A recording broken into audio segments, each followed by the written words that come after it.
নমস্কার বন্ধুরা, Santu academy YouTube চ্যানেলে তোমাদের স্বাগত। তো দেখো, আজকে আমরা জিকে প্র্যাকটিস সেট 2 নিয়ে আলোচনা করব। এটা সম্পূর্ণ কিন্তু দেখো রেলওয়ে গ্রুপ ডি মানে রেলওয়ের জন্য কিন্তু এই সেটগুলো কিন্তু গুরুত্বপূর্ণ এবং এনটিপিসিকে টার্গেট করেই কিন্তু আপাতত আমাদের সেশনগুলো চলছে। মানে যে জিকে সেটগুলো আসবে এনটিপিসিকে টার্গেট করে, এরপরে যখন গ্রুপ ডি বেরোবে বা ফর্ম ফিল আপ চালু হবে তখন থেকে আমি সায়েন্সটাকে তোমাদের কভার করে দেবো। আর জিকে যেমন চলছে এরকমই চলবে, শুধু সায়েন্সটা আমি তখন যুক্ত করে দেবো, এর সাথে কিছু সায়েন্স যুক্ত করে দেবো। তখন 50টা করে কোশ্চেন দেবো এবং সেখানে 10টা করে সায়েন্স থাকবে। মানে একজন কমেন্ট করেছো যে স্যার 10টা করে বাড়িয়ে দেন, তো এখন জিকেটা তোমরা করো এবং খুব ডিটেলস এক্সপ্লেনেশন দেবো। তো এই কারণে জিকেটা রেডি করো, সায়েন্সটা আমি পরে যখন group D form fill up চালু হবে আমি তখন দিয়ে দেবো, কথা দিচ্ছি। আর তার সাথে তোমার তখন 50টা করেও কোশ্চেন দেবো। আর যারা যারা নতুন হয়ে থাকবে তারা অবশ্যই চ্যানেলটিকে সাবস্ক্রাইব করবে, আমাদের পাশে থেকো এবং পাশের যে সাবস্ক্রাইব করার পর পাশের যে বেল আইকন সেটাকে অন করে দেবে। তাহলে কি আমি যখনই আপলোড করব ভিডিওটা তখনই তোমাদের কাছে নোটিফিকেশন চলে যাবে। তো চলো আর বেশি কথা না বাড়িয়ে আজকের যে ফার্স্ট কোশ্চেন বা জিকে প্র্যাকটিসের যে 2 তার কোশ্চেন নিয়ে আলোচনা করি। দেখো ফার্স্ট কোশ্চেন কী আছে, বলছে ভারত প্রথম কত সালে অলিম্পিক গেমসে অংশগ্রহণ করে? 1900 মানে 1900, 1896, 1920 নাকি 1928? তো রাইট আনসার কী হবে? ভারত কত সালে তোমার অলিম্পিক গেমসে অংশগ্রহণ করে? তো রাইট আনসার হচ্ছে 1900, অর্থাৎ 1900। ওকে, 1900 এই সময় কিন্তু ভারত প্রথম অলিম্পিক গেমসে অংশগ্রহণ করে। দেখো এর কয়েকটি মূল্যবান তথ্য তোমাদের দিয়ে রাখি। যদি বলা হয় আধুনিক অলিম্পিক গেমস শুরু হয়েছিল প্রথম শুরু হয়েছিল কোন সালে? তো মনে রাখবে 1896, 1896 সালে কিন্তু গ্রিসের এথেন্সে কিন্তু এই অলিম্পিক গেমস কিন্তু শুরু হয়। এবং এইখানে একটা জিনিস জানার বিষয় যেটা হচ্ছে যে এই যে অলিম্পিক গেমস এটা মানে নিয়ন্ত্রণ সংস্থা কে নিয়ন্ত্রণ করে? তো মনে রাখবে IOC, ইন্টারন্যাশনাল অলিম্পিক কমিটি। তোমরা আমাকে জানাও এই যে IOCর এর হেডকোয়ার্টার কোথায়? ইন্টারন্যাশনাল অলিম্পিক কমিটির হেডকোয়ার্টার কোথায় অবস্থিত? এটা তোমরা কমেন্ট বক্সে জানিও। আচ্ছা, এর সাথে মনে রাখবে যে ভারত তো প্রথম 1900 সালে তো ভারত অলিম্পিক গেমসে অংশগ্রহণ করে, কিন্তু এইখানে একটা গুরুত্বপূর্ণ কোশ্চেন মনে রেখো যে 1920 অর্থাৎ 1920 সালে ভারত কিন্তু প্রথম গ্রীষ্মকালীন অলিম্পিক গেমসে একটি দল পাঠায়। তাহলে ভারত প্রথম গ্রীষ্মকালীন অলিম্পিক গেমস খেলে কত সালে? 1920 অর্থাৎ 1920 সালে গ্রীষ্মকালীন অলিম্পিক গেমস। এবং 1928 সালে, এই সালগুলো কিন্তু পরপর তোমরা এইভাবে মনে রাখলে জিনিসটা সুবিধা হবে। 1928 সালের আমস্টারডাম অলিম্পিকে ভারত হকিতে প্রথম স্বর্ণপদক জিতেছিল। তাহলে পরীক্ষা এটাও আসে কোশ্চেন, বিশেষ করে এনটিপিসিতে এই টাইপের কোশ্চেন বেশি আসে, কেননা তোমরা জানো এনটিপিসিতে সায়েন্স কম আসে, হ্যাঁ খুবই কম। হাতে ধরে কোনো সেটে 4টে দিতে পারে, খুব ভালো হলে 5টা হতে পারে, তো এর বেশি সায়েন্স কিন্তু দেয় না। তো এই কারণে জিকে তোমাদের খুব ভালো করে পড়তে হবে। তো 1928 সালে আমস্টারডাম যে অলিম্পিক হয়েছিল, তো সেইখানে কিন্তু হকিতে প্রথম স্বর্ণপদক পায় কিন্তু ভারত। ক্লিয়ার? 1928 সালে। এবং এইখানে আরও কয়েকটা জিনিস বলি যে 1980 সালের মস্কো অলিম্পিকেও কিন্তু একটা স্বর্ণপদক পেয়েছিল। হ্যাঁ, 1980 সালেও কিন্তু ভারত হকিতে কিন্তু মস্কো অলিম্পিকে কিন্তু স্বর্ণপদক পায়। ক্লিয়ার? আর এখানে কেডি যাদবের কথা, অলিম্পিক যখনই আমরা পড়ছি তখন কেডি যাদব ওনার কথা না বললে নয়। তো কেডি যাদব কিন্তু অলিম্পিকে তিনি একজন কুস্তিগির কেডি যাদব। এখানে এরকমও কোশ্চেন দেয় যে নিচের কোন ব্যক্তি কুস্তির সাথে জড়িত? তো কেডি যাদব মনে রাখবে কুস্তিগির, তিনি একজন কুস্তিগির এবং তিনি 1952 সালে গ্রীষ্মকালীন যে অলিম্পিক স্বাধীন ভারতের, মানে যদি এবার দেখো আমি এটাও বলে রাখি যে ভারত তো অলিম্পিকে প্রথম অংশগ্রহণ করে 1900 সালে, কিন্তু স্বাধীন ভারতে প্রথম যে অলিম্পিকে অংশগ্রহণ, তো স্বাধীন ভারতের প্রথম স্বতন্ত্র পদক জিতেছিলেন কিন্তু এই কেডি যাদব কুস্তিগির হিসাবে। ক্লিয়ার? Next question. তো এইভাবেই যখন যে কোশ্চেনটা আলোচনা করব ডিটেলস হবে, তো এই কারণে ভিডিও বেশি একটু লেন্দি হতে পারে। তো এই কারণে আমি এই মুহূর্তে 50টা জিকে আনছি না, 50টা করে যে কোশ্চেনে সেটা আনছি না, তার কারণ ভিডিও অনেক বড় হয়ে যাবে। ওকে, সাদা দাওয়া কোন রাজ্যের একটি গুরুত্বপূর্ণ উৎসব? কি বলছে? সাদা দাওয়া এটা কোন রাজ্যের একটা গুরুত্বপূর্ণ উৎসব? আসাম, সিকিম, উড়িষ্যা নাকি মণিপুর? তো রাইট আনসার কী হবে? এটা হচ্ছে সিকিমের কিন্তু একটা বিখ্যাত একটা লোক উৎসব সাদা দাওয়া সিকিমের, এটা কিন্তু এর আগে কিন্তু আমি এর আগে যে আরপিএফের সেট দিয়েছি আমি সেইখানেও মনে হয় এত কোশ্চেন করেছি, তার মধ্যে এটা দিইনি। তো এরকম নিত্য নতুন অনেক কিছু দেখবে তোমরা, নতুন নতুন জানবে, সেগুলো নতুন নতুন সংযোজন হবে, অনেক কিছু সংযোজন হয়ও, প্রতি বছরই কিছু না কিছু সংযোজন হচ্ছে, কোনো রাজ্যের কোনো কিছু তৈরি হচ্ছে নতুন। তো এগুলো কিন্তু সবই আমরা আপডেটেড সব কিছু আলোচনা করব। তো সাদা দাওয়া কিন্তু এটা সিকিমের একটা বিখ্যাত উৎসব। যদি বলি আসামের, তোমরা জানো আসামের হচ্ছে বিহু, এবং উড়িষ্যার, দেখো উড়িষ্যার নবকলেবর উৎসব তোমরা জানো, এবং এই নবকলেবর উৎসব তো উড়িষ্যা রাজ্যে পালিত একটা উৎসব। কিন্তু এইখানে একটা ঘটনা আছে, তো একটু মনে রেখো যে এখানে পরীক্ষায় আসতে পারে যে নব তো নতুন তোমরা জানো, তাহলে কলেবর শব্দের অর্থ কী? এই যে নবকলেবর, আমি তো বলছি নবকলেবর একটা কোথাকার উৎসব, উড়িষ্যা রাজ্যের উৎসব, তাহলে নব মানে তো নতুন, সকলেই জানো। তাহলে কলেবর কথার অর্থ কী? পরীক্ষা দিতে পারে এনটিপিসি কোথা থেকে কোশ্চেন দেবে, রেল যে কোন জায়গা থেকে কোশ্চেন দেয়, বিশেষ করে এনসিআরটিকে খুব ফলো করে, তোমরা এনসিআরটি ফলো করে করতে পারো, এবং আমিও এনসিআরটিকে ফলো করেই তোমাদের আস্তে আস্তে কোশ্চেনগুলো কমপ্লিট করে দেবো। ক্লিয়ার? তো এই যে কলেবর, এই কলেবর কথার অর্থ হচ্ছে শরীর। ক্লিয়ার? কলেবর কথার অর্থ কি? শরীর। তো এই কারণে এটা বলে দিলাম। এবং এইখানে এই যে নবকলেবর উৎসবটা, এটা 8 বছর বা 16 বছর বা তোমার এই টাইপের, মানে প্রতি বছর যে এই উৎসবটা হয় তা না, তোমার এরকম একটা নির্দিষ্ট টাইম পরপর এই উৎসবটা হয়। তোমরা একটু দেখে নিও যে কত বছর পরপর এই যেমন উৎসব হয়। এবং 2015 সালে কিন্তু সর্বশেষ হয়েছিল, তারপরে এখনও রিসেন্ট মনে হয় কোনো সালে হয়েছে 2022-এ, তোমরা একটু দেখে নিও হ্যাঁ এই জিনিসগুলো। নেক্সট কোশ্চেন দেখো, বলছে ভারতীয় সংবিধানের প্রথম সংশোধনী হয় কত সালে? প্রথম সংশোধনী বলছে 1951, 1952 নাকি 1950 নাকি 1969। তো প্রথম সংশোধনী হয় কিন্তু 1951 সালে। এবং এই সংশোধনীর মাধ্যমে কি হয়েছিল? এই সংশোধনীর মাধ্যমে কিন্তু অ্যাকচুয়ালি তোমার নবম তফসিল কিন্তু যোগ করা হয়, সংবিধানে নবম তফসিল যোগ করা হয় 1951 প্রথম সংশোধনীর মাধ্যমে। ক্লিয়ার?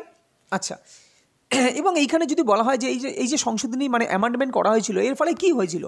তো এই যে বাক ও মত প্রকাশের যে স্বাধীনতা, এটাকে কিছুটা সীমিত করা হয়েছিল। এই জিনিসটা তোমরা একটু জেনে রেখো।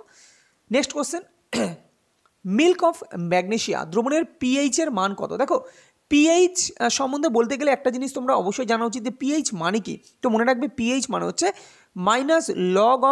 Log base 10 concentration of H+ ion. Clear? তোমাদের পরীক্ষায় এরকমও কোশ্চেন দিতে পারে যে পিএইচ সম্বন্ধে নিচের কোনটি সত্য? তো সত্য যখন বিবৃতি দেবে, তোমাকে বিবৃতি ঠিক এরকম দেবে যে এটা হচ্ছে H+ আয়নের একটা নেগেটিভ লগারিদম। কি বললাম? H+ আয়নের মানে ক্যাটায়নের একটা নেগেটিভ লগারিদম যেখানে নিধান 10, এরকম টাইপের কিন্তু বিবৃতি থাকবে। পিওএইচ মানে কি তাহলে? পিওএইচ, তো পিওএইচ মানে হচ্ছে এটাও মানে দেখো -log10 concentration of OH minus, তখন বলবে এটা নেগেটিভ মানে অ্যানায়নের বা OH মাইনাস আয়নের একটা নেগেটিভ লগারিদম যেখানে নিধান হচ্ছে 10। তো এরকম টাইপের বিভিন্ন টাইপের কোশ্চেন কিন্তু আসবে। তো মিল্ক অফ ম্যাগনেশিয়া দ্রবণের পিএইচ ডেটাভিত্তিক কোশ্চেন কিন্তু খুব দেয়, তো মনে রাখবে অপশন নাম্বার সি 10.5 হচ্ছে তোমার মিল্ক অফ ম্যাগনেশিয়া। এবার পরীক্ষা আসে মিল্ক অফ ম্যাগনেশিয়ার সংকেত কি? তো মিল্ক অফ ম্যাগনেশিয়া হচ্ছে ম্যাগনেশিয়াম হাইড্রক্সাইড, যাকে বলা সংকেত হচ্ছে MgOH2। তো magnesium hydroxide actually milk of magnesia বলা হয়। ওকে, আর এইখানে আরও কয়েকটা কোশ্চেন হয়, যেমন বৃষ্টির জলের পিএইচের মান কত? তো সাধারণত বৃষ্টির জলের পিএইচ তোমার 5.6-এর নিচে হওয়া উচিত। ওকে, বা নিচে থাকে। তারপর আমাদের যে মুখের ভিতরে যে পিএইচ মানে কত পিএইচ হলে দাঁতের ক্ষয় শুরু হয়? তো মনে রাখবে 5.5 যেই শুরু হয়ে যাবে তখন মানে অ্যাসিডিটি 5.5 মানে তো অ্যাসিডিটি। তোমরা জানো পিএইচের রেঞ্জ 0 to 14, তাই না? পিএইচ রেঞ্জ কত? 0 to 14। আর নর্মাল মানে বিশুদ্ধ বা প্রশম হচ্ছে 7, যেটা হচ্ছে বিশুদ্ধ জলের পিএইচ 7, এবং 7-এর নিচে গেলে কি হয়? আম্লিক, এবং 7-এর উপরে গেলে হয় ক্ষারীয়। তো এই জিনিসগুলো তোমাদের অবশ্যই মনে রাখতে হবে। নেক্সট কোশ্চেন, WTO অর্থাৎ ওয়ার্ল্ড ট্রেড অর্গানাইজেশন। আচ্ছা, প্রথম কথা হচ্ছে ওয়ার্ল্ড ট্রেড অর্গানাইজেশনের সদর দপ্তর কোথায়? হেডকোয়ার্টার যাকে বলা হয়, হেডকোয়ার্টার কোথায় তোমরা আমাকে জানাবে। দেখো ডব্লিউ দিয়ে শুরু, ও দিয়ে শেষ, আমি বহুবার বলেছি সেগুলো কোথায়? সুইজারল্যান্ডের জেনেভাতে আছে, তাই না? তো ওয়ার্ল্ড ট্রেড অর্গানাইজেশন এটাও জেনেভাতে। এবার প্রশ্ন হচ্ছে যে এই যে ওয়ার্ল্ড ট্রেড অর্গানাইজেশন, এখানে যোগদানকারী সর্বশেষ দেশ, আচ্ছা নিজের না, এটা নিচের কোনটি? তো পাকিস্তান, আফগানিস্তান, মালদ্বীপ নাকি ভারত? তো ভারত তো অনেক আগেই প্রথমেই প্রায় যোগদান করেছিল, তো রাইট অ্যান্সার এখানে আফগানিস্তান। তো ওয়ার্ল্ড ট্রেড অর্গানাইজেশনে যোগদানকারী সর্বশেষ দেশ হচ্ছে আফগানিস্তান। ভীষণই গুরুত্বপূর্ণ এই টাইপের কোশ্চেনগুলো কিন্তু, এগুলো কিন্তু তোমাদের মনে রাখতে হবে। নেক্সট কোশ্চেন, ভারতের প্রথম পারমাণবিক বিদ্যুৎ কেন্দ্র কোন দেশের সহায়তায় নির্মিত হয়েছিল? তো এখানে একটা কোশ্চেন পরীক্ষায় খুব আসে যে ভারতের প্রথম পারমাণবিক বিদ্যুৎ কেন্দ্র কোনটি? তো মহারাষ্ট্রের তারাপুরে যে পারমাণবিক বিদ্যুৎ কেন্দ্র অর্থাৎ তারাপুর পারমাণবিক বিদ্যুৎ কেন্দ্র, এটা কিন্তু ভারতের প্রথম পারমাণবিক বিদ্যুৎ কেন্দ্র, প্রথম। এবং এটা তৈরি করেছিল মার্কিন যুক্তরাষ্ট্র। তো মার্কিন যুক্তরাষ্ট্রের সহায়তায় কিন্তু এই যে পারমাণবিক বিদ্যুৎ কেন্দ্র অর্থাৎ তারাপুর পারমাণবিক বিদ্যুৎ কেন্দ্র, যেটা মহারাষ্ট্র রাজ্যে অবস্থিত, সেটা কিন্তু নির্মিত হয়েছিল মার্কিন যুক্তরাষ্ট্রের সহায়তায়। এবার প্রশ্ন আছে, এই যে তোমার তারাপুর যে বিদ্যুৎ কেন্দ্র, তো সেখানে যে ইউরেনিয়াম খনিজ, সেটা তোমার ইউরেনিয়াম খনিজ যে সরবরাহ করে কোন দেশ? তো মনে রাখবে তিনটে দেশ কিন্তু সেখানে ভারতের তারাপুর পারমাণবিক বিদ্যুৎ কেন্দ্রে তিনটে দেশ কিন্তু ইউরেনিয়াম খনিজ সরবরাহ করে। সেটার নাম হচ্ছে, এক হচ্ছে ফ্রান্স, এক হচ্ছে চীন, এক হচ্ছে রাশিয়া। তো এরা তিনজন কিন্তু সেখানে ইউরেনিয়ামের যে জ্বালানি সেটা সরবরাহ করছে এখনও পর্যন্ত। ক্লিয়ার? রাশিয়ার এই চীনের কথা কিছু বলা যায় না, কিন্তু ফ্রান্স, রাশিয়া, চীন আপাতত সরবরাহ করছে। এবং এইখানে যদি আরও কিছু বলা হয়, এখানে আরও কয়েকটা জিনিস তোমরা জেনে রাখো যে কালপাক্কামে অবস্থিত একটা পরমাণু বিদ্যুৎ কেন্দ্র আছে। এটা কেন গুরুত্বপূর্ণ? কালপাক্কাম পারমাণবিক বিদ্যুৎ কেন্দ্র এটা গুরুত্বপূর্ণ এই কারণেই যে এটা কিন্তু অ্যাকচুয়ালি গুজরাট বলছি কেন, এটা ভারতের এটা তো মাদ্রাজে অবস্থিত। এটা অ্যাকচুয়ালি মাদ্রাজে অবস্থিত বলছি না, কালপাক্কামে অবস্থিত মাদ্রাজ পরমাণু তোমার বিদ্যুৎ কেন্দ্র, সেটা অ্যাকচুয়ালি ভারতের সম্পূর্ণ দেশীয় প্রযুক্তিতে তৈরি। এই কারণে এটা কিন্তু গুরুত্বপূর্ণ। তো পরীক্ষা আসতে পারে যে ভারতের সম্পূর্ণ দেশীয় প্রযুক্তিতে তৈরি ভারতের প্রথম পারমাণবিক বিদ্যুৎ কেন্দ্র কোনটি? তো মাদ্রাজ পারমাণবিক বিদ্যুৎ কেন্দ্র, যেটা হচ্ছে কালপাক্কামে অবস্থিত। ক্লিয়ার? এবং আরেকটা পারমাণবিক বিদ্যুৎ কেন্দ্র খুব ইম্পর্টেন্ট, যেটা হচ্ছে কাকরাপাড়া। হ্যাঁ, কাকরাপাড়া বা কাকরাপাড় এরকম পারমাণবিক বিদ্যুৎ কেন্দ্র, সেটা অ্যাকচুয়ালি গুরুত্বপূর্ণ এই কারণেই সেটা সুরাট ও তাপ্তি নদীর সান্নিধ্যে অবস্থিত। তো এরকম দিতে পারে যে সুরাট ও তাপ্তি নদীর সান্নিধ্যে অবস্থিত পারমাণবিক বিদ্যুৎ কেন্দ্র ভারতের কোনটি? তো কাকরাপাড় পারমাণবিক বিদ্যুৎ কেন্দ্র। আর কৈগা বা কাইগা পারমাণবিক বিদ্যুৎ কেন্দ্র, এটা তো কর্ণাটকে অবস্থিত। বহুবারই কিন্তু এগুলো পড়িয়েছি, যারা অনেকদিন ধরে আমার সাথে জুড়ে আছো আমাদের এই চ্যানেলের সাথে, তারা নিঃসন্দেহে এগুলো তাদের জানা আছে। কত সালে সাইমন কমিশন ভারতে আসে? 1928 সালে 26শে নভেম্বর, 1927 সালে 26শে নভেম্বর, 1928 সালে 3রা ফেব্রুয়ারি, 1928 সালের 3রা নভেম্বর। দেখো ডেটটা, সাল তো তোমরা অনেকেই জানো যে 1927 সালে সাইমন কমিশন কিন্তু গঠিত হয়। এবং এইখানে অনেকে ভুল করে ফেলো যে 1927 সালে অ্যান্সার করে দাও। আমি বলেছি ভারতে আসে কবে? তো 1927 সালে সাইমন কমিশন গঠিত হয়, কিন্তু ভারতে আসে কিন্তু 1928 সালে। তো 1928 সালের কত তারিখে?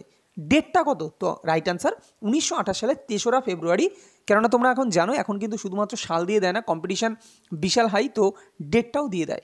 তো 1928 সালের 3রা ফেব্রুয়ারি কিন্তু সাইমন কমিশন ভারতে আসে।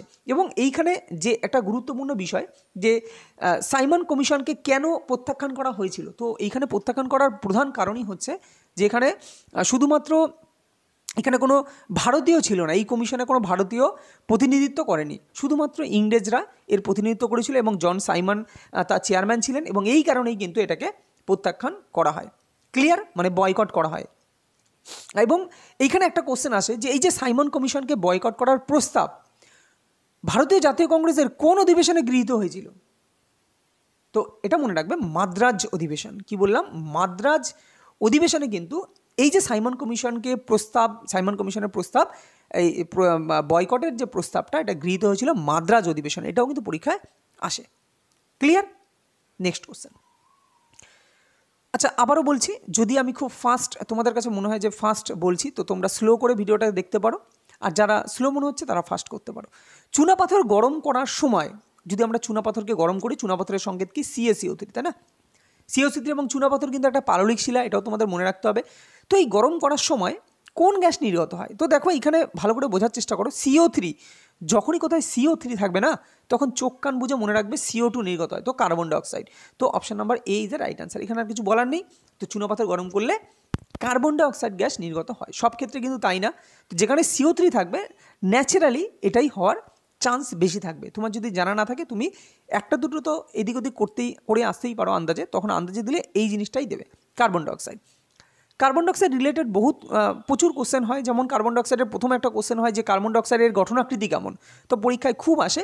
কার্বন ডাইঅক্সাইডের গঠনাকৃতি হচ্ছে, দেখো এর গঠনাকৃতি দেখলেই তুমি বুঝতে পারবে যে এর গঠনাকৃতি হচ্ছে এরকম, মানে লিনিয়ার মানে কি সরলরৈখিক, তাই কি না, লিনিয়ার মানে সরলরৈখিক।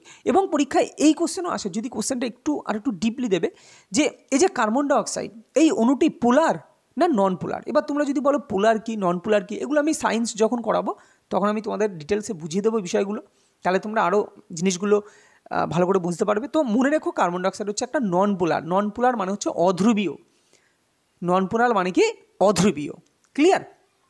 আচ্ছা, আর একটা জিনিস কার্বন ডাইঅক্সাইড সম্বন্ধে বলে রাখি যে কঠিন কার্বন ডাইঅক্সাইডকে কিন্তু শুষ্ক বরফ বলা হয়, যার টেম্পারেচার প্রায় মাইনাস, অনেকভাবে করা যায় টেম্পারেচার ভেরিয়েবল করা যায়, তবে মাইনাস নেগেটিভ করা যায়। তো নর্মালি অ্যাকচুয়ালি -78 পর্যন্ত নিয়ে আসা যায়। তো এই কারণে পরীক্ষায় বলা হয় যে শুষ্ক বরফটা অ্যাকচুয়ালি কি, তো কার্বন ডাইঅক্সাইড এবং যে লবণের যে মিশ্রণ তাকে একটা নির্দিষ্ট অনুপাতে মেশালে যে বরফ তৈরি হয়, যেটা কোনো জল থাকে না, শুষ্ক একদম, হাত তোমায় ভেজাবে না, তো এই কারণে এটাকে বলা হয় শুষ্ক বরফ, ক্লিয়ার। আচ্ছা, next question, programming language Java. এই যে জাভা একটা প্রোগ্রামিং ল্যাঙ্গুয়েজ, এবং পরীক্ষায় এরকম কোশ্চেন দেয় যে জাভা সম্বন্ধে নিচের কোনটি সঠিক। তো জাভা কিন্তু একটা প্রোগ্রামিং ল্যাঙ্গুয়েজ। তো এই জাভার আগের নাম কি ছিল, ওক, ওম, ওড নাকি কোনোটিই নয়, তো আগের নাম ছিল কিন্তু ওক।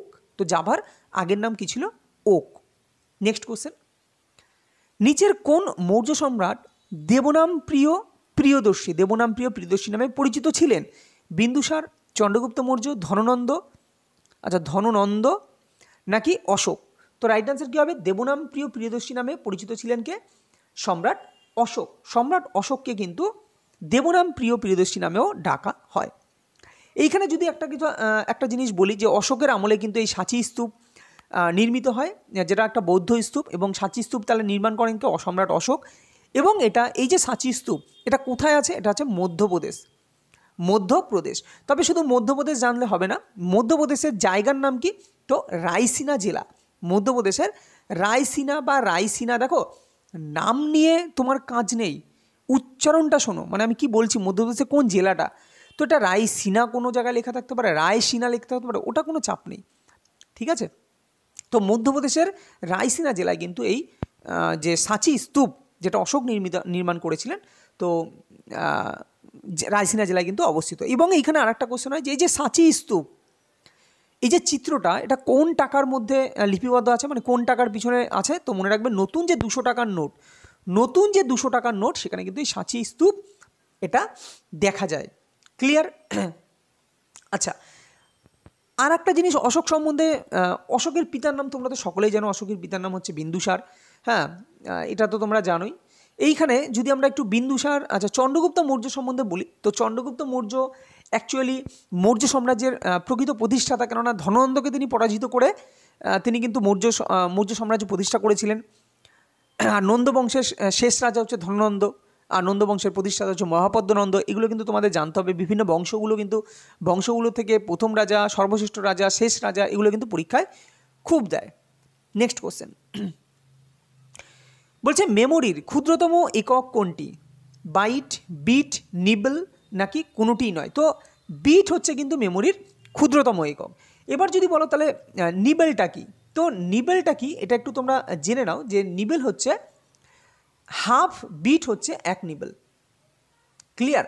কি বললাম, হাফ বিট যদি বলি তখন হবে 1 nibble, half bit, B I T, bit সমান 1 নিবেল, হাফ বিট সমান 1 নিবেল, এটা একটু মনে রেখো। আর মেমোরির ক্ষুদ্রতম একক হচ্ছে তোমার বিট। নেক্সট কোশ্চেন বলছে নীতি আয়োগ এর ভাইস চেয়ারপারসন কার দ্বারা নিযুক্ত হন, রাষ্ট্রপতি, সংসদ, নীতি আয়োগের চেয়ারম্যান নাকি উপরের কেউই নন।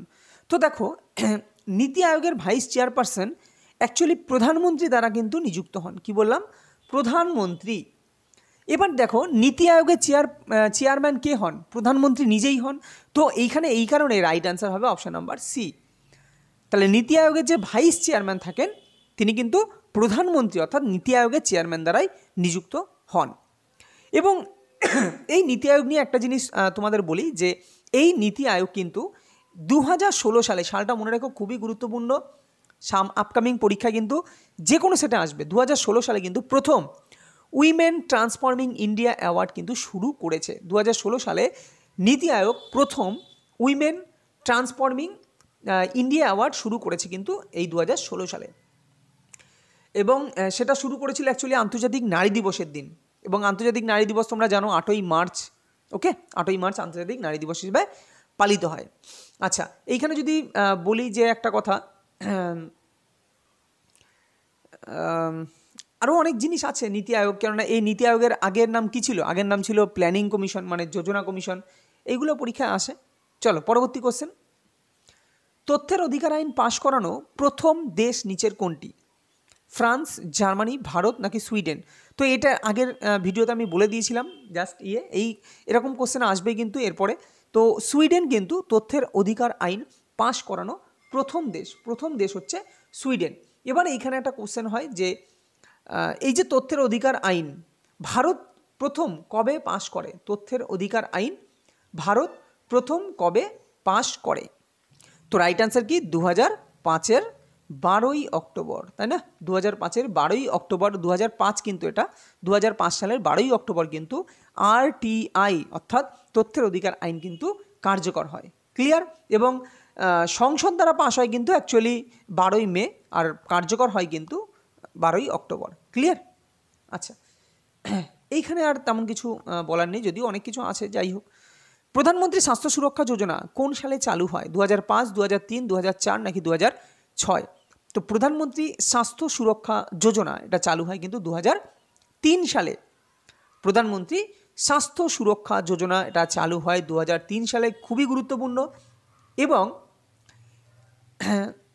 এইখানে যেমন একটা কোশ্চেন আসে যে ইন্দিরা গান্ধী আবাস যোজনা, দেখো রেলওয়ে পরীক্ষায় গভর্নমেন্টের যে সেন্ট্রাল, বিশেষ করে সেন্ট্রালের যে বিভিন্ন যোজনাগুলো, সেটা অনেক পুরনো হোক, মানে ভারত স্বাধীনের পর থেকে যেসব যোজনাগুলো চালু হয়েছে তার সাল, সেগুলো কিন্তু একটু ভালো করে দেখে রাখবে। আমি এই সমস্ত কিছু কিন্তু ভিডিওর মাধ্যমে নিয়ে আসবো, কোনো চিন্তার করার কিছু নেই। গুল মাকাই নিম্নলিখিত কোন ব্যক্তির একটি জীবনীমূলক নাটক? গুল মাকাই, মালালা ইউসুফজাই, কৈলাস সত্যার্থী, লরেন্স ব্র্যাগ, নাদিয়া মুরাদ। তো মালালা ইউসুফজাই যিনি কনিষ্ঠতম নোবেল শান্তি পুরস্কার প্রাপ্ত মহিলা, যিনি পাকিস্তানের, তার যে জীবনীমূলক একটা নাটক সেটা হচ্ছে গুল মাকাই। এটা এর আগেও কোনো না কোনো ভিডিওর মাধ্যমে দিয়েছিলাম যে মালালা ইউসুফজাই পাকিস্তানের একজন শিক্ষাকর্মী, এবং তিনি 2014 সালে কিন্তু এই নোবেল শান্তি পুরস্কারে ভূষিত হন, এবং তিনিই কিন্তু সর্বকনিষ্ঠ। ক্লিয়ার? এবং সেই 2014 সালে এই যে নোবেল শান্তি পুরস্কার, সেই বছরই কৈলাস সত্যার্থীও কিন্তু তোমার এই নোবেল শান্তি পুরস্কার পান। ফলে এরা কি হয়, মানে কৈলাস সত্যার্থী এবং তোমার হচ্ছে মালালা ইউসুফজাই, এরা কিন্তু নোবেল শান্তি পুরস্কারটা অ্যাকচুয়ালি ভাগ করে নেন। ক্লিয়ার? তো 2014 সালে কৈলাস সত্যার্থী এবং মালালা ইউসুফজাই দুজনাই কিন্তু নোবেল শান্তি পুরস্কার পান, কিন্তু এর মধ্যে মালালা ইউসুফজাই হচ্ছে সর্বকনিষ্ঠ, এবং তারই জীবনীমূলক নাটক হচ্ছে গুল মাকাই। এর সাথে যখন আরও কয়েকটা জিনিস আমি বলি, সেটা একটু জেনে রাখো যে এই যে লরেন্স ব্র্যাগ যিনি বলছি, এই যে লরেন্স ব্র্যাগ, তিনি কিন্তু দ্বিতীয় সর্বকনিষ্ঠ নোবেল বিজয়ী। ক্লিয়ার? দ্বিতীয় সর্বকনিষ্ঠ নোবেল বিজয়ী লরেন্স ব্র্যাগ, এবং তৃতীয় সর্বকনিষ্ঠ নোবেল বিজয়ী হচ্ছে নাদিয়া মুরাদ। পরবর্তী কোশ্চেন, নিচের কোনটি গোদাবরীর ডান তীরের উপনদী? দেখো গোদাবরীর ডান তীরের এবং বাঁ তীরের বিভিন্ন উপনদী আছে। আচ্ছা, গোদাবরী, বলতো গোদাবরীকে কি বলা হয়? দক্ষিণের গঙ্গা বলা হয়। কেননা যদি বলা হয় ভারতের দ্বিতীয় দীর্ঘতম নদী কোনটি, তো তখন রাইট অ্যান্সার হবে গোদাবরী। আর ভারতের দীর্ঘতম নদী হচ্ছে গঙ্গা, তোমরা সকলেই জানো, আর দ্বিতীয় দীর্ঘতম হচ্ছে গোদাবরী। এবং গোদাবরীকে যেহেতু দক্ষিণ ভারতের ওইখান দিয়ে গেছে, মানে তোমার হচ্ছে মহারাষ্ট্র, মধ্যপ্রদেশ, এইসব জায়গা থেকে, তো এই কারণে গোদাবরীকে বলা হয় দক্ষিণ ভারতের গঙ্গা। আর গোদাবরীর যদি বলা হয় সবচেয়ে বড় উপনদী হচ্ছে প্রাণহিতা, এটা একটু মনে রাখবে, গোদাবরীর সবচেয়ে বড় উপনদী হচ্ছে প্রাণহিতা।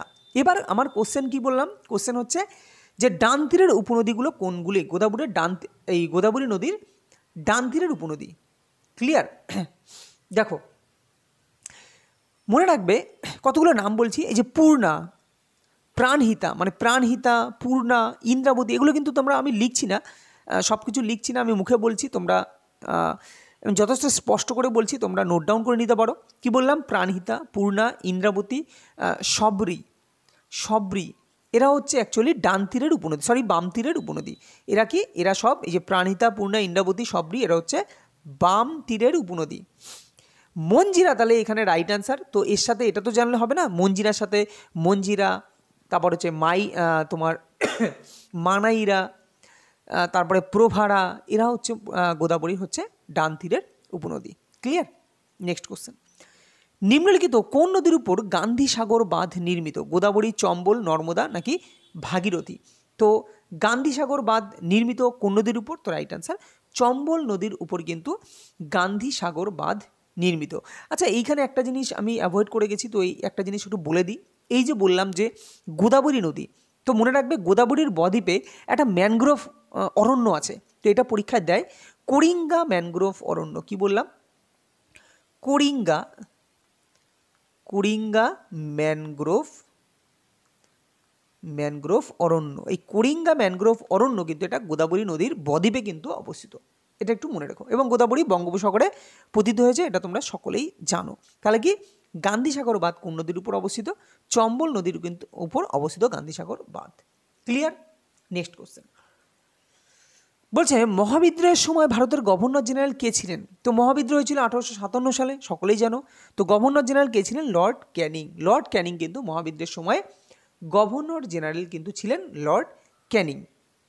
নেক্সট কোশ্চেন, কোন নদীকে মধ্যপ্রদেশের জীবনরেখা বলা হয়? ভীষণই গুরুত্বপূর্ণ। কোন নদীকে মধ্যপ্রদেশের জীবনরেখা বলা হয়? তো নর্মদা, মাহি, তাপ্তি নাকি গোদাবরী? বললাম কি মধ্যপ্রদেশের উপর দিয়ে কোন নদী গেছে? নর্মদা, তাই না? নর্মদা, ও সরি, আমি তখন নর্মদা বলেছিলাম গোদাবরীর ক্ষেত্রে, না না সরি।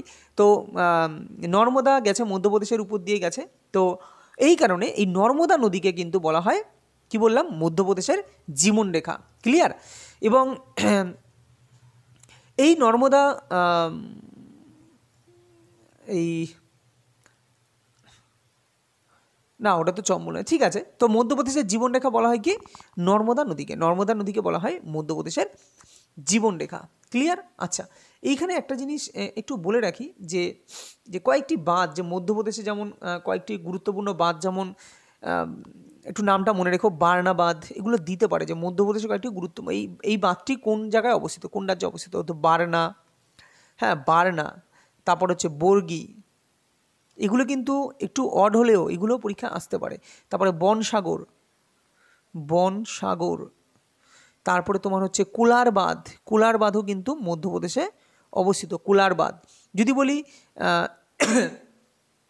মহারাষ্ট্রের কিছু বাঁধ আছে, মহারাষ্ট্রের যেমন মুসলি বাঁধ, কয়না বাঁধ, হ্যাঁ পানশেত বাঁধ, এগুলো যত পড়াবো তত পড়তে পড়তে তোমাদের মনে থাকবে। রাজস্থানের যেমন কোটা ব্যারেজ, এগুলো জানো। তারপর রানা প্রতাপ সাগর বাঁধ, এগুলো রাজস্থানে অবস্থিত। নেক্সট কোশ্চেন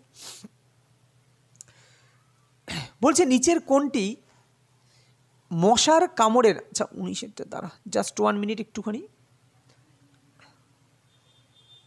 আচ্ছা, নেক্সট কোশ্চেন বলছে, নিচের কোনটি মশার কামড়ের মাধ্যমে মানুষের মধ্যে সৃষ্টি হয় না?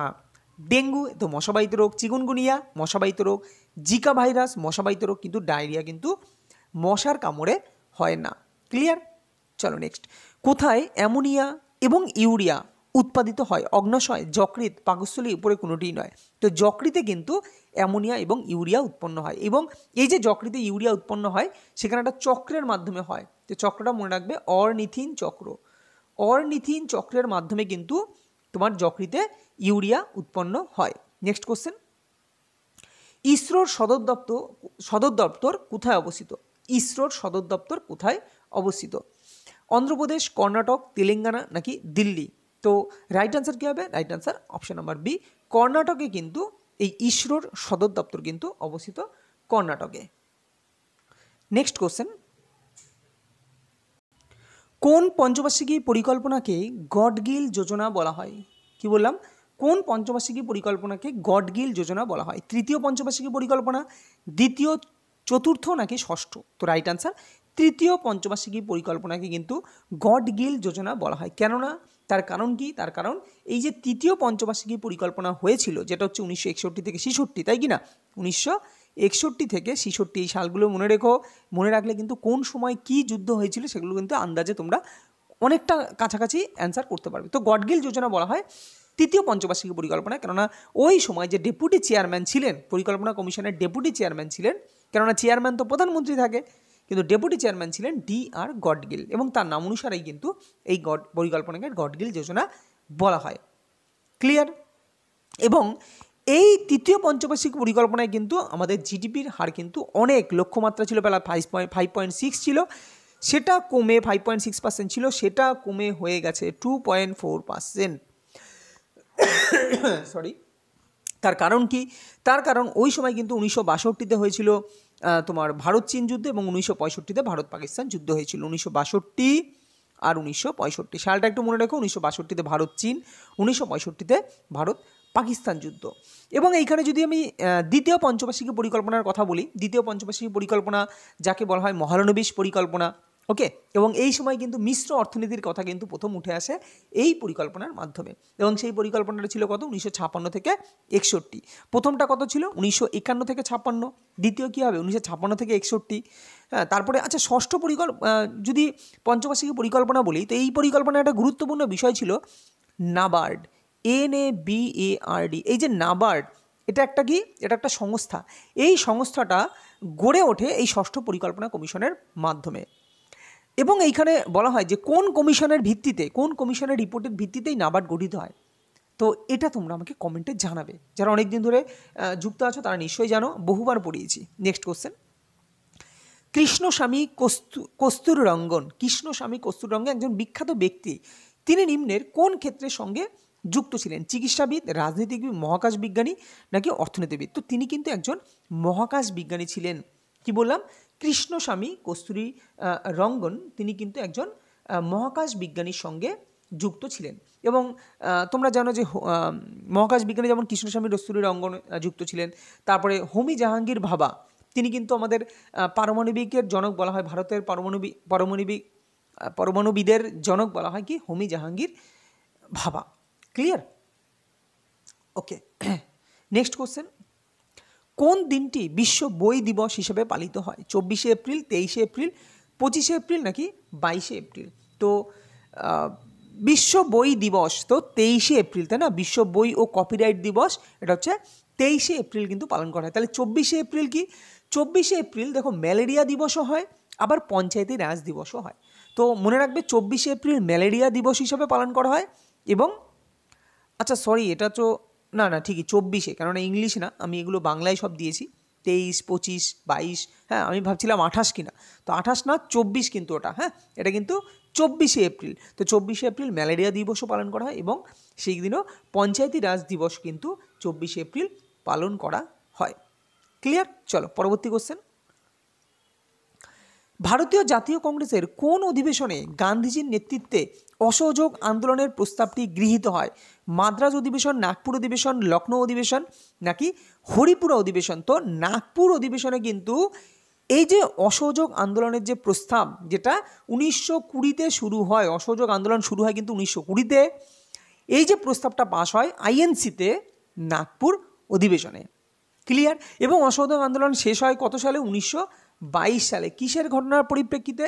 চৌরি চৌরা ঘটনার পরিপ্রেক্ষিতে। উত্তরপ্রদেশের গোরখপুর জেলায় চৌরি চৌরা ঘটনার পরিপ্রেক্ষিতে কিন্তু এই গান্ধীজি কিন্তু এই অসহযোগ আন্দোলন প্রত্যাহার করেন। Next, one belt one road, অর্থাৎ one belt one road, OBOR, এটি কটি দেশের মধ্যে বিস্তৃত? এটা অ্যাকচুয়ালি কি? অ্যাকচুয়ালি একটা পরিবহন যোগাযোগ ব্যবস্থা, যেটা বিভিন্ন দেশের মধ্যে যাতায়াতের জন্য। তো এটা কটা দেশের মধ্যে বিস্তৃত? 78। তোমরা জানো রেল কিন্তু ডেটা ভিত্তিক কোশ্চেন প্রচুর দেয়।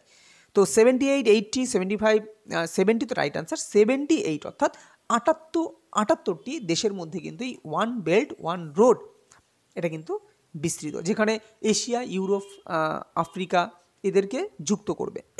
নেক্সট কোশ্চেন, নিচের কোন কেন্দ্রশাসিত অঞ্চলের নিজস্ব আইনসভা রয়েছে? দেখো আমরা জানি বর্তমানে কটা রাজ্য? কেননা তোমরা জানো দাদরানগর হাভেলি এবং দমন দিউ এগুলো আলাদা আলাদা কেন্দ্রশাসিত অঞ্চল ছিল, সেগুলো মার্চ করা হয়েছে এবং এই যে এখন এদের নতুন রাজধানী কিন্তু একটা নতুন চেঞ্জ করা হয়েছে, এগুলো কিন্তু জানবে, আমি বিভিন্ন সেটের মাধ্যমে নিয়ে আসব। তো আমার প্রশ্ন হচ্ছে নিজস্ব আইনসভা রয়েছে কোন কেন্দ্রশাসিত অঞ্চল? এখন কটা কেন্দ্রশাসিত রাজ্য কটা আছে? 28টা রাজ্য আর 8টা কিন্তু কেন্দ্রশাসিত অঞ্চল আছে। তার মধ্যে মনে রাখবে পুদুচেরি আর হচ্ছে দিল্লি, কি বললাম, পুদুচেরি আর দিল্লি এদের কিন্তু নিজস্ব আইনসভা রয়েছে, কিন্তু বাকি কেন্দ্রশাসিত অঞ্চল এই যে লাক্ষাদ্বীপ বলো, জম্মু কাশ্মীর বলো, দাদরানগর ও হাভেলি, দমন দিউ এদের। আচ্ছা জম্মু কাশ্মীরের থাকার কথা তো, সরি এইখানটা একটু দেখো তো তোমরা। তো তোমরা যদি অ্যান্সারটা আরও সঠিকভাবে একটু বড় করে কমেন্টে কেউ জানাতে পারো জানিও। তো আমার তো অ্যান্সার পুদুচেরি, পুদুচেরির নিজস্ব আইনসভা অবশ্যই রয়েছে, দিল্লির রয়েছে।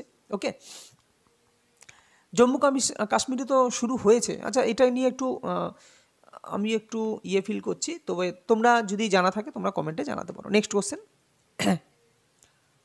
United Nations International Children's Emergency Fund, মানে UNI, United Nation International Children's Emergency Fund অর্থাৎ ইউনিসেফ এর যে সদর দপ্তর কোথায়? জেনেভা, দ্য হেগ, নাকি নিউ ইয়র্ক, নাকি প্যারিস? তো আমেরিকা যুক্তরাষ্ট্রের নিউ ইয়র্কে কিন্তু এই ইউনিসেফের কিন্তু সদর দপ্তর অবস্থিত। নেক্সট কোশ্চেন, ইন্দিরা আবাস যোজনা কত সালে চালু হয়েছিল? 1985, 1992, 1990 নাকি 1980 সালে? তো ইন্দিরা আবাস যোজনা এটা চালু হয় কিন্তু 1985 সালে, কিন্তু এটা বর্তমানে কিন্তু প্রধানমন্ত্রী আবাস যোজনায় নামকরণ পরিবর্তন করে এটা করা হয়েছে। তো এটা একটা কোশ্চেন দেয় যে কত সালে ইন্দিরা আবাস যোজনা এটা নতুন করে প্রধানমন্ত্রী আবাস যোজনা এরকমই এটা নামকরণ করা হয়েছে কত সালে? তো এটা কিন্তু পরীক্ষায় দেয়, এটা কিন্তু জেনে রাখবে, ঠিক আছে? নেক্সট কোশ্চেন, ভারতীয় সংবিধানের প্রস্তাবনার স্থপতি কাকে বলা হয়? রাজেন্দ্র প্রসাদ, বাল গঙ্গাধর তিলক, জওহরলাল নেহরু নাকি মহাত্মা গান্ধী? তো জওহরলাল নেহরুকে বলা হয় কিন্তু ভারতীয় সংবিধানের প্রস্তাবনার স্থপতি। তো ভারতীয় সংবিধানের প্রস্তাবনার স্থপতি কাকে বলা হয়? জওহরলাল নেহেরু। বলছে কম্পিউটারের সার্বিক কার্যক্রম নিয়ন্ত্রণ করে কে? সিপিইউ, এএলইউ, মনিটর নাকি এইচটিটিপি? তো সিপিইউ অর্থাৎ সেন্ট্রাল প্রসেসিং ইউনিট, তাকে কিন্তু বলা হয় কম্পিউটারের সার্বিক কার্যক্রম নিয়ন্ত্রণকারী। হ্যাঁ, মনিটর, দেখো মনিটর সম্বন্ধে একটা জিনিস বলে দিই, মনিটর হচ্ছে যদি বলা হয় সর্বাধিক আউটপুট ডিভাইস কোনটি, কম্পিউটারে, তখন হবে মনিটর, কেননা আমরা মনিটর থেকে সবসময় আউটপুট পাচ্ছি, তাই কি না? আর যদি বলা হয় সর্বাধিক ইনপুট ডিভাইস কোনটি, তখন অ্যান্সার হবে কিন্তু কিবোর্ড। তো কিবোর্ড কিন্তু অ্যাকচুয়ালি সর্বাধিক ইনপুট ডিভাইস, ওকে, আর মনিটর হচ্ছে সর্বাধিক আউটপুট ডিভাইস। ফুসফুসের কার্যকরী একক নিচের কোনটি? Bronchus, ব্রোঙ্কিওল, pleura, alveoli? তো অ্যালভিওলাই হচ্ছে ফুসফুসের কার্যকরী একক, এবং প্লুরা কি? প্লুরা হচ্ছে ফুসফুসের আবরণী, ফুসফুসের যে আবরণী দ্বারা বিস্তৃত সেটাকে বলা হয় প্লুরা। মাধ্যাকর্ষণ এর আবিষ্কারক হচ্ছে, আচ্ছা বলছে মাধ্যাকর্ষণের সঙ্গে আবিষ্কার জড়িত, তাহলে টেলিফোনের সঙ্গে কোনটা জড়িত হবে? একটা রিজনিংয়ের মতো হয়ে গেছে, যাই হোক। তো মাধ্যাকর্ষণ কি স্যার আইজাক নিউটন আবিষ্কার করেন, তাহলে টেলিফোন উদ্ভাবন করেন হবে, কে উদ্ভাবন করেন টেলিফোন? গ্রাহাম বেল, তাই কি না? গ্রাহাম বেল কিন্তু টেলিফোনের জনক। তো রাইট আনসার উদ্ভাবন, এটা হবে উদ্ভাবন। তাহলে মাধ্যাকর্ষণের সঙ্গে আবিষ্কার যদি জড়িত থাকে তাহলে টেলিফোনের সঙ্গে কিন্তু উদ্ভাবন জড়িয়ে থাকবে, আর টেলিফোনের উদ্ভাবন করেছেন জন গ্রাহাম বেল। ভারত কত সালে লাইবেরিয়ায় সম্মিলিত জাতিপুঞ্জের শান্তিরক্ষা মিশনে কাজ করার জন্য প্রথম সর্বমহিলা পুলিশ, মানে একটা দল পাঠিয়েছে সেখানে সবই মহিলা পুলিশ, এই ইউনিট পাঠায় কি জাতিপুঞ্জের শান্তিরক্ষা মিশনে কাজ করার জন্য? এটা কোন সালে? 2005, 2007, 2008 নাকি 2010? ভীষণই গুরুত্বপূর্ণ কোশ্চেন, এই কোশ্চেনগুলো কিন্তু বারবার বলছি তোমরা নোট ডাউন করে রাখতে পারো। তো অপশন নাম্বার বি, 2007 সালে কিন্তু এই কাজটি ভারত প্রথম করে, 2007 সালে সমস্ত মহিলা পুলিশকে জাতিপুঞ্জের শান্তিরক্ষা মিশন সেখানে কিন্তু পাঠায় 2007 সালে। স্বাধীনতার পূর্বে কত সালে ভারতের প্রথম আদমশুমারি শুরু হয়েছিল? দেখো স্বাধীনতার পরে যদি বলি লাস্ট তো 2011 সালে আদমশুমারি হয়, কিন্তু আমার স্বাধীনতার পরে জানি, পরেরটা পরের ব্যাপার। কিন্তু স্বাধীনতার পূর্বে যে আদমশুমারি হয়েছিল সেটা কত সালে সেটা তোমরা একটু বলো। প্রথম যে আদমশুমারি যেটা ব্রিটিশ আমলে হয়েছিল, তো 1860, 1872 নাকি 1885। তো রাইট অ্যান্সার কী হবে? Right answer option number C. Option number C যা কারেক্ট অ্যান্সার। অর্থাৎ 1872 সালে ব্রিটিশ আমলে প্রথম কিন্তু ভারতের আদমশুমারি শুরু হয়। আচ্ছা, তোমরা তাহলে কমেন্টে জানাও যে স্বাধীনতার পরে, ভারত স্বাধীন হওয়ার পরে কত সালে প্রথম আদমশুমারি শুরু হয়েছিল? এটা তোমরা আমাকে কমেন্টে জানাবে কি প্রথম আদমশুমারি, ভারতের প্রথম আদমশুমারি শুরু স্বাধীনতার পরে কবে? কোন আইনকে গান্ধীজি কালো আইন বলে উল্লেখ করেছেন? কালো আইন ভীষণই গুরুত্বপূর্ণ। রাওলাট আইন, ভারত শাসন আইন, সনদ আইন নাকি উপরের কোনোটি নয়? তো রাওলাট আইনকে কিন্তু গান্ধীজি কালো আইন বলে উল্লেখ করেছিলেন। এবং যদি এইখানে বলি রাওলাট সত্যাগ্রহ কবে হয়েছিল, তোমরা জানো রাওলাট সত্যাগ্রহ এগুলো কত 1919-এই কিন্তু অ্যাকচুয়ালি রাওলাট, খিলাফত, তারপরে তোমার জালিয়ানওয়ালাবাগ সবই কিন্তু 1919 হয়েছিল। তো এরকম সাল ওয়াইজ তোমরা যদি জিনিসগুলো মনে রাখো তাহলে দেখবে জিনিসগুলো খুব সহজ হবে। এবং তারপরেই কিন্তু 1920 সালে কিন্তু এই তোমার অসহযোগ আন্দোলন শুরু হয়। এবং গান্ধীজির যে এই যে 1920 সালের অসহযোগ আন্দোলন, এটা কিন্তু গান্ধীজির প্রথম বৃহত্তর গণ আন্দোলন। প্রথম বৃহত্তর গণ আন্দোলন হচ্ছে এই অসহযোগ আন্দোলনই। ক্লিয়ার?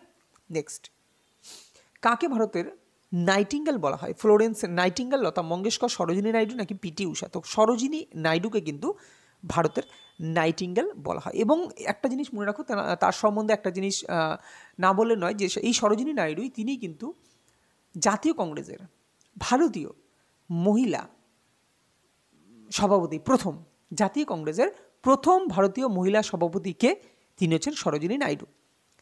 কিন্তু যদি ভারতীয় কথাটা উচ্চারণ না হয় তখন হবে তোমার Annie Besant. Clear? Next, B R আম্বেদকরের সমাধিস্থল কোথায় অবস্থিত?